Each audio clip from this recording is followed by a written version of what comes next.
Hello everyone. तो कैसे हैं आप लोग। आशा करता हूँ आप लोग स्वस्थ होंगे।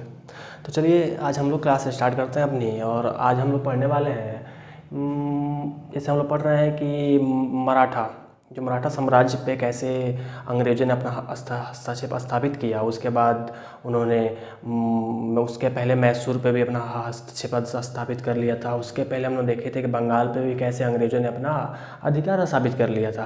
अब बात होती है कि जो प्रांत था पंजाब प्रांत था, जो राजा रणजीत सिंह के नेतृत्व में जो पंजाब काफ़ी एक शक्तिशाली गढ़ बन चुका था, एक शक्तिशाली सैन्य गढ़ बन चुका था। उस गढ़ को कैसे अंग्रेज़ों ने अपने आधिपत्य में लाता है, इस सब बात को हम लोग समझेंगे। ठीक है, तो हम लोग स्टार्ट करते हैं।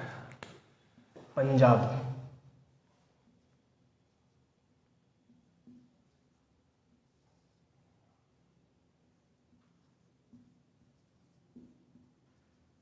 पंजाब विलय।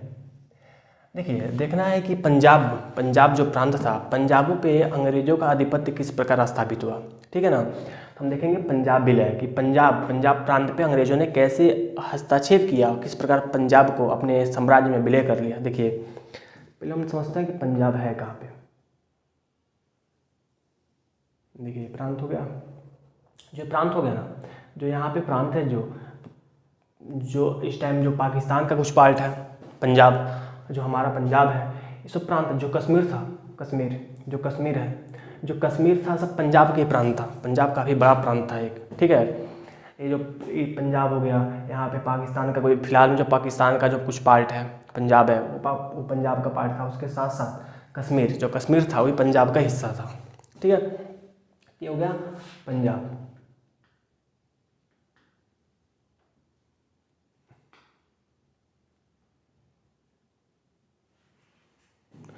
हम लोग देखते हैं कि पंजाब, देखिए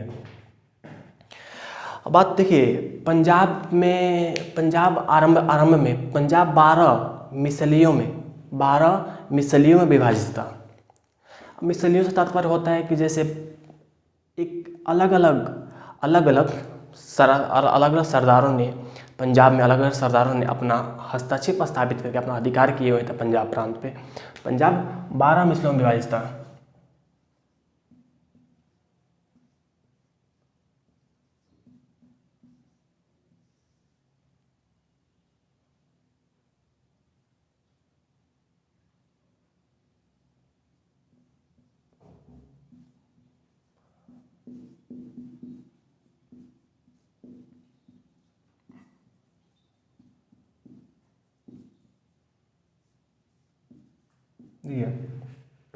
आरंभ में पंजाब जो प्रांत था 12 मिसलियों में विभाजित था। उसका 12 पार्ट थे। अब 12 अलग अलग सरदार वहाँ पे शासन कर रहे थे। लेकिन इसी में से एक मिसली था सुकरचकिया मिसल, उसको कहते हैं सुकरचकिया मिसल।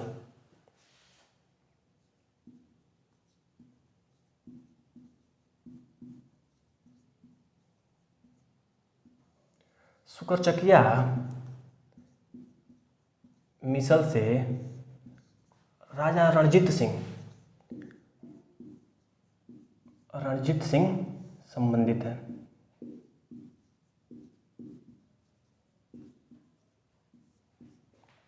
पंजाब का एक राजा हुए राजा रणजीत सिंह। वो किस मिसल से आते थे? वो आते थे सुकरचकिया मिसल से आते थे राजा रणजीत सिंह। ठीक है, देखिए जो राजा रणजीत सिंह इन्होंने क्या किया, इन्होंने इस 12 मिसलों पे अपना अधिकार स्थापित किया। इस 12 मिसलों को अपने कंट्रोल में ले लिया। ठीक है, इस 12 मिसलों को अपने कंट्रोल में ले लिया। इसने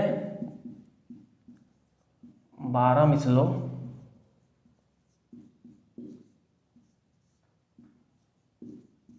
पे अधिकार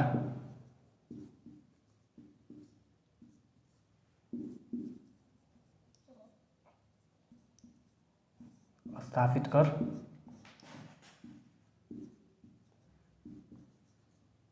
पंजाब राज्य का निर्माण किया।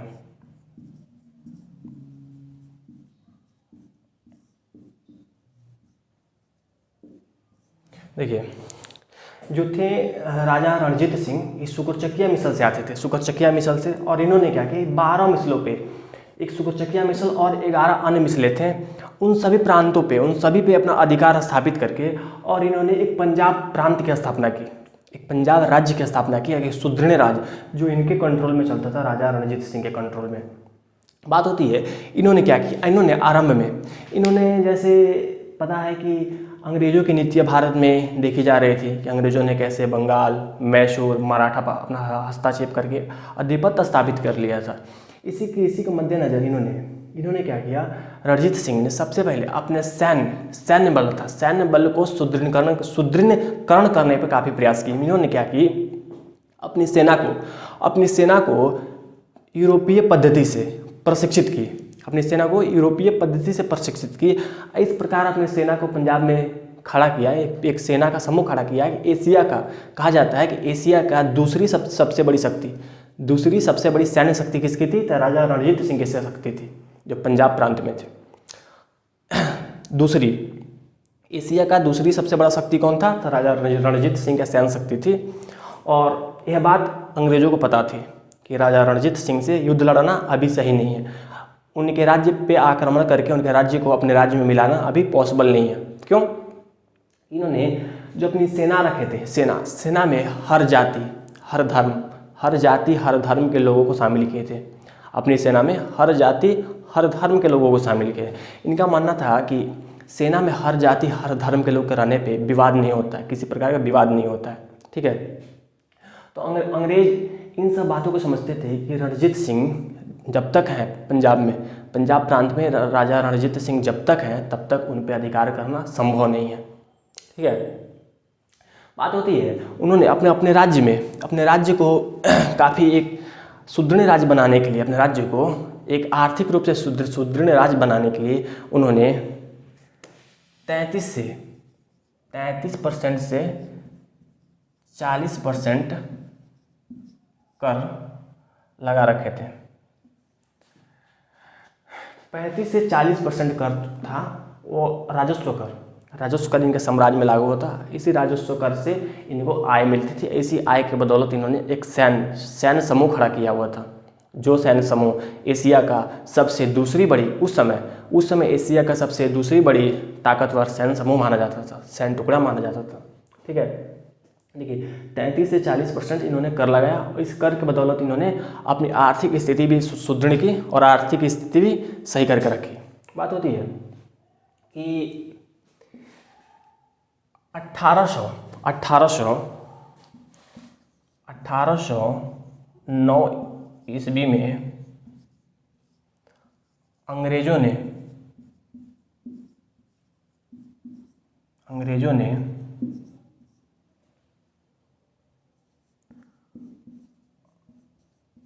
रणजीत सिंह से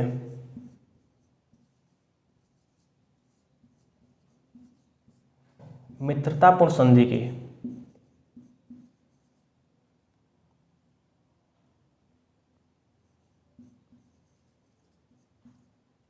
मित्रतापूर्ण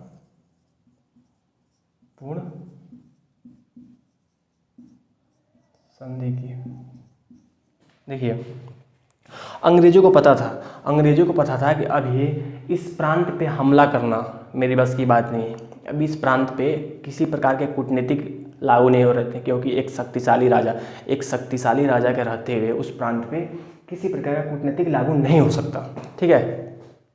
तो अंग्रेजों को पता था कि वहाँ पे मेरी कुछ कूटनीतिक फूट डालो और राज करो की नीति लागू नहीं हो पा रही है, कोई षड्यंत्र नहीं कर पा रहे हैं हम। अगर वो पंजाब प्रांत के राजा, अगर किसी भी यहाँ जो क्षेत्रीय शक्तियाँ थीं, मैसूर था, निजाम था, वैसे ही मराठा था, इन किसी भी शक्तियों को अगर इन्होंने रणजीत सिंह ने सपोर्ट कर दिया, समर्थन दे दी कि ठीक है कि युद्ध में मैं आप लोगों का समर्थन देता हूँ, तो अंग्रेज़ों के लिए मुश्किल हो सकता है उस प्रांत को अपने कब्जे में रखना।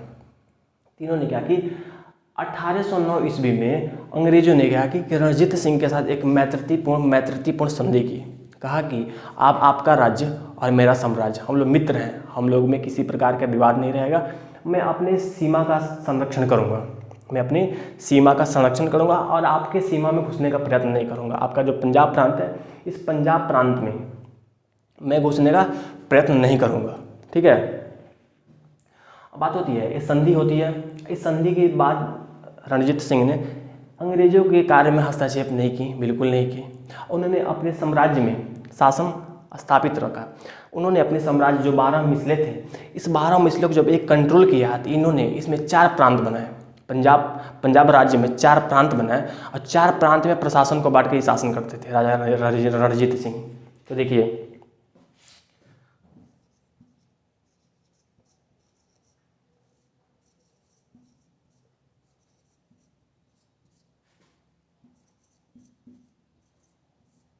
पंजाब के 4 प्रांत कौन कौन है?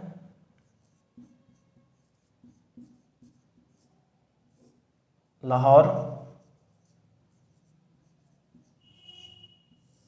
मुल्तान, पेशावर एंड कश्मीर।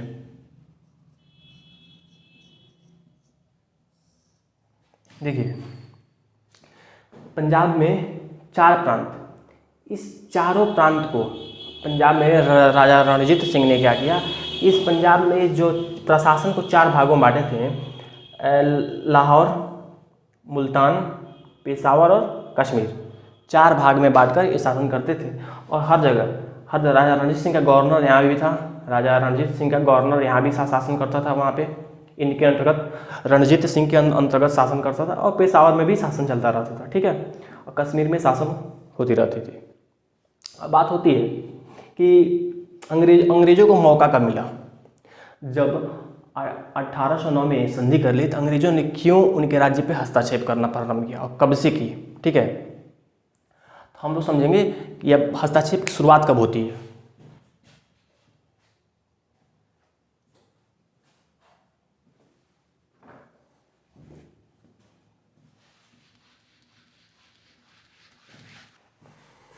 अठारह सौ उनतालीस ईस्वी में 1839 ईस्वी में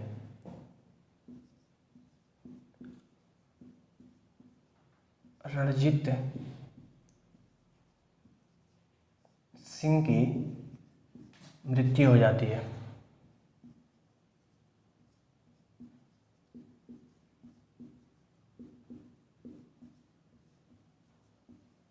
देखिए, 1839 ईस्वी में 1839 ईस्वी में राजा रणजीत सिंह की मृत्यु हो जाती है।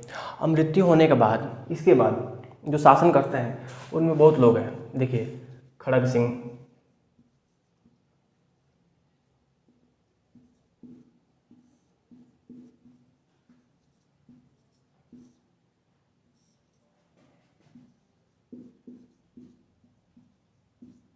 नौनिहाल सिंह,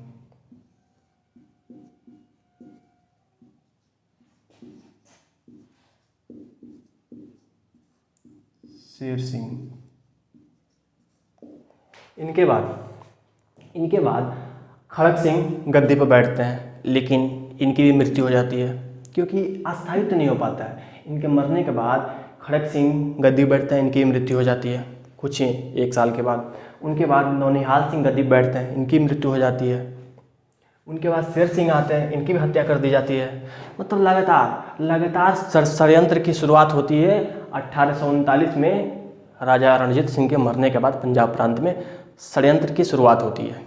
अंग्रेज देख रहे थे, अब वही समय था अंग्रेजों के लिए मौका तो मिल गया कि अब इस प्रांत पे हम अपना कब्जा स्थापित कर सकते हैं, क्योंकि यहाँ पे एक अस्थायी शासक, एक शक्तिशाली शासक बचा नहीं। राजा रणजीत सिंह की मृत्यु हो गई। अब उनके बाद कोई शासक अस्थायी रूप से नहीं बन पा रहा है। बात होती है इन लोगों के बाद एक शासक बनते हैं 1843 ईस्वी में। 1843 ईस्वी में दिलीप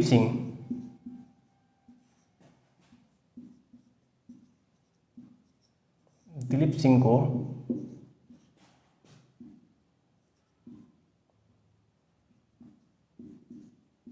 गद्दी पे बैठाया जाता है।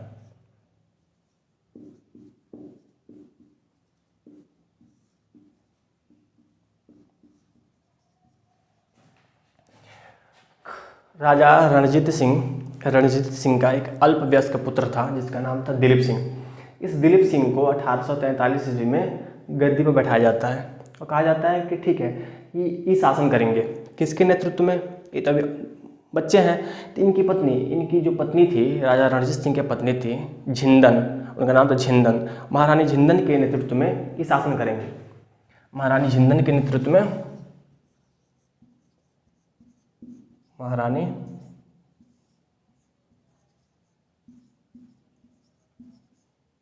झिंदन कहा गया कि महारानी झिंदन के नेतृत्व में दिलीप सिंह शासन करेंगे। इन्हीं के समय प्रथम आंग्ल सिख युद्ध होता है। अंग्रेजों का और इस पंजाब में सिख का आंग्ल सिख युद्ध कब होता है? तो 1845 ईस्वी में स्टार्ट होता है। 1845 ईस्वी, ध्यान से सुनिए। 1845 ईस्वी में महारानी झिंदन के नेतृत्व में प्रथम युद्ध की शुरुआत होती है। राजा कौन था? दिलीप सिंह। बात होता है कि युद्ध होता क्या है। अंग्रेजों को पता था, अंग्रेज जानते थे कि ये राज्य डगमगा चुकी है, यहाँ पे कोई अस्थायी शासक नहीं बन पा रहा, अब यहाँ पे षड्यंत्र किया जा सकता है। ठीक है, तो उन्होंने क्या किया, अपना एक सैन्य अध्यक्ष, एक मेजर था, अंग्रेजों का एक मेजर था, उस मेजर जिसका नाम था ब्रॉडफुट,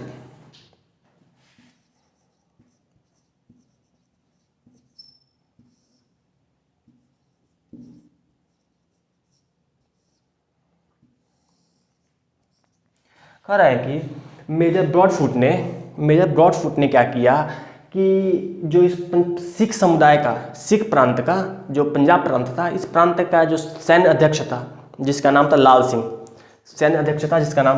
सिंह, देखिए सैन्य अध्यक्ष था लाल सिंह और एक थे सेना सिंह जिनका नाम था तेजा सिंह। पंजाब प्रांत में सिखों का जो सेना का अध्यक्ष था उसका नाम था लाल सिंह, उनका ही सहायक थे तेजा सिंह। क्या किए कि जो ये ब्रॉडफुट था, मेजर ब्रॉडफुट, इसको था कि कैसे भी करके हमें युद्ध करनी है क्योंकि समय काफ़ी नाजुक है, इस टाइम हम इस प्रांत पे अपना अधिकार कर सकते हैं। इसने क्या की कि लाल सिंह को उत्तेजित बयान देकर, धर्म के मामले में उत्तेजित बयान देकर, धर्म के मामले में गलत सलत बातें बोलकर इनको उकसाया, लाल सिंह को युद्ध के लिए उकसाया। और इसी उकसाने की वजह से सिख आंग्ल प्रथम युद्ध होता है, अंग्रेजों के साथ सिखों का प्रथम युद्ध होता है। ठीक है, तो देखिए 1845 से 46, 1845 से 46 ईस्वी में ब्रॉडफुट के नेतृत्व में और लाल सिंह के नेतृत्व में प्रथम युद्ध होता है जिसको कहते हैं आंग्ल और सिख युद्ध। ठीक है, सिखों के साथ जो युद्ध होता है उसको कहते हैं 1546 से 45 से 46।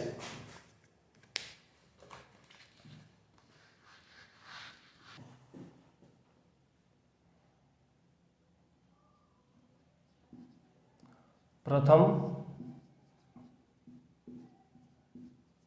आंग्ल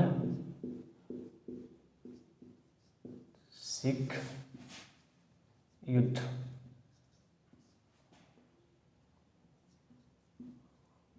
सबराव, इस युद्ध को सबराव के युद्ध के नाम से जाना जाता है क्योंकि ये युद्ध कहाँ हुआ था? सबराव प्रांत में हुआ था।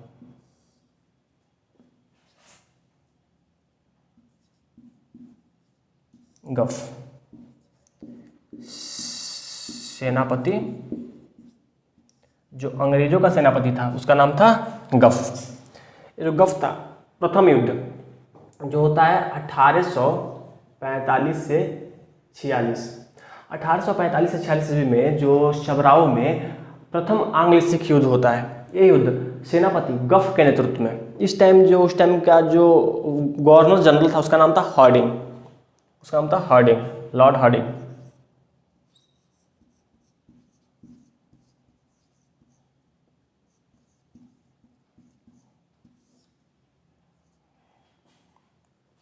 ये था गवर्नर जनरल।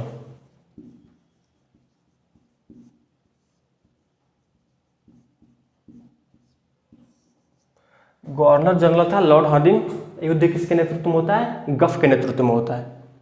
और इधर थे सेनापति लाल सिंह।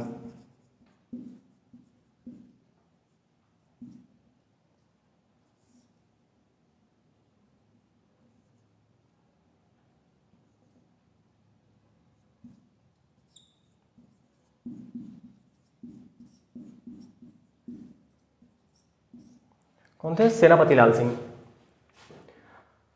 प्रथम आंग्ल सिख युद्ध 1845 से 46 ईस्वी में सबराव में सेनापति गफ और सेनापति लाल सिंह के नेतृत्व में। किसके किसके? तो अंग्रेजों का सेनापति था गफ, सेनापति गफ, और जो सिख समुदाय, जो पंजाब प्रांत का जो सेनापति था उसका नाम था सेनापति लाल सिंह। तो लाल सिंह और गफ के नेतृत्व में ये युद्ध होता है। उस time British east India company का गवर्नर जनरल था, उसका नाम था लॉर्ड हार्डिंग। युद्ध में पंजाब की हार होती है। इस युद्ध में क्या होता है? गफ ने सेनापति को पराजित करता है और पंजाब की हार होती है। हार के बाद तो संधि तय है। तो हार में होता क्या देखते हैं। अंग्रेजों का मांग। इस हार के बाद क्या परिणाम होते हैं? परिणाम क्या होते हैं? अब हम लोग को परिणाम देखना है।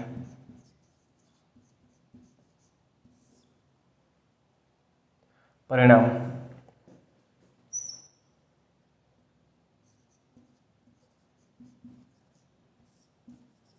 पंजाब की हार। देखिए, पंजाब प्रांत जो था उसका हार होती है, पंजाब सिखों का हार होता है और अंग्रेजी विजयी होते हैं। अंग्रेजों ने क्या किया? कहा कि 1.5 करोड़,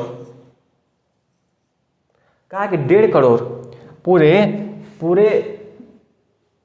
150 लाख रुपए मुझे चाहिए युद्ध हार जाने के रूप में, कि मैंने युद्ध किया और मैंने युद्ध किया तो मुझे युद्ध हार जाने के रूप में आप लोग मुझे 150 लाख मतलब 1.5 करोड़ रुपये, पूरे 1.5 करोड़ रुपये अंग्रेजों ने मांगा इनसे। इनको तो देना था। ये करते क्या? इनका जो सेनापति था जाकर अपने मुनीम से बोला कि देखो भाई, खजाने में कितनी संपत्ति है। और राजा कौन थे उस टाइम? दिलीप सिंह थे। खजाने में देखा गया संपत्ति तो काफ़ी कम थी। खजाने से 50 लाख रुपया, 50 लाख रुपया खजाने से दिया गया। 50 लाख रुपया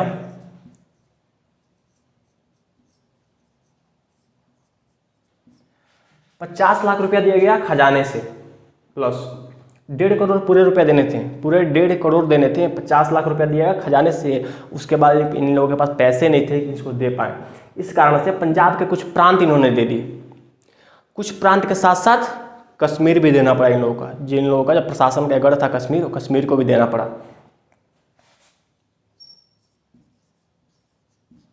कश्मीर प्लस अन्य प्रांत। देखिए, 50 लाख रुपए दिए प्लस कश्मीर भी देना पड़ा इन लोगों को हारने के बाद, और कुछ प्रांत और सब पंजाब के कुछ और प्रांत थे छोटे मोटे, उन प्रांतों को अंग्रेजों को देना पड़ा। और अंग्रेजों ने क्या किया? इस कश्मीर को गुलाब सिंह को बेच दिया। कितने में? 50 लाख रुपये में। अंग्रेजों ने क्या की कि 50 लाख रुपये में गुलाब सिंह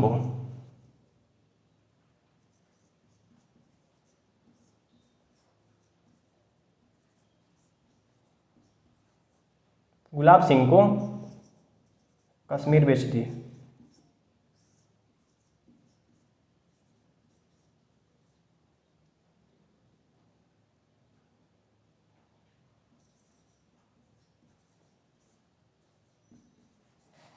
अंग्रेजों ने इस कश्मीर प्रांत को 50 लाख रुपये लेकर दे दिया कि गुलाब सिंह आप कश्मीर ले जाओ और मुझे 50 लाख दे दो।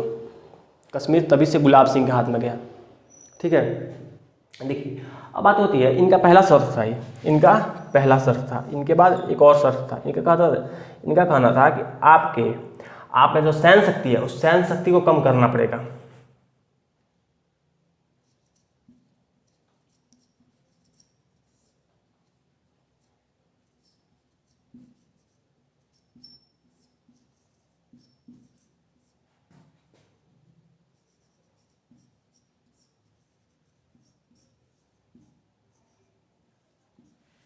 देखिए इनका दूसरा डिमांड था कि पंजाब पे जो इतना शक्तिशाली सेना का गढ़ था, अब इस सेना को आप लोग समाप्त करना पड़ेगा। सेना बहुत कम रहेगी आपके पास, आप लोगों के पास सेना बहुत कम रहेगी, सेना को समाप्त करना पड़ेगा। इसी का परिणाम स्वरूप है कि मात्र 12,000 घुड़सवार बचे थे, 12,000 और 20,000 पैदल जो सेना थे, पैदल सेना 20,000 थे, 12,000 घुड़सवार बचे हुए थे, जो उसी पंजाब प्रांत में लाखों सेना हुआ करते थे। इस सेना को नष्ट कर दिया गया, मात्र कुछ मामूली सेना को छोड़ दिया गया। अंग्रेजों की ही नीति थी शासन करने की। और क्या किया, अपना एक प्रतिनिधि बोला कि मेरा एक प्रतिनिधि आपके प्रांत में रहेगा, आपके जो लाहौर प्रांत है उस लाहौर में मेरा प्रतिनिधि के रूप में एक व्यक्ति रहेगा जिसका नाम था लॉरेंस।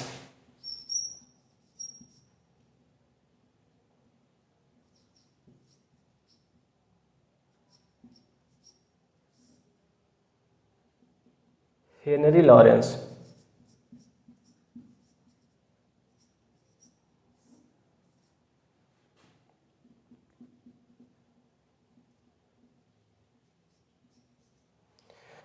कहा कि हेनरी लॉरेंस प्रतिनिधि के रूप में आपके प्रांत में रहेंगे, आपके पंजाब प्रांत में रहेंगे प्रतिनिधि के रूप में। इनका डिमांड था।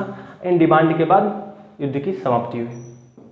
1.5 करोड़ रुपया प्लस में पंजाब सेना को कम करना, और प्लस में जो हेनरी लॉरेंस थे इनको क्या किया, प्रतिनिधि के रूप में लाहौर में स्थापित किया गया, लाहौर में रखा गया कि आप यहाँ रहिए, आप अंग्रेजों का प्रतिनिधित्व करेंगे वहाँ पे। अंग्रेजों का यहाँ पे अप्रत्यक्ष रूप से शासन की शुरुआत होती है।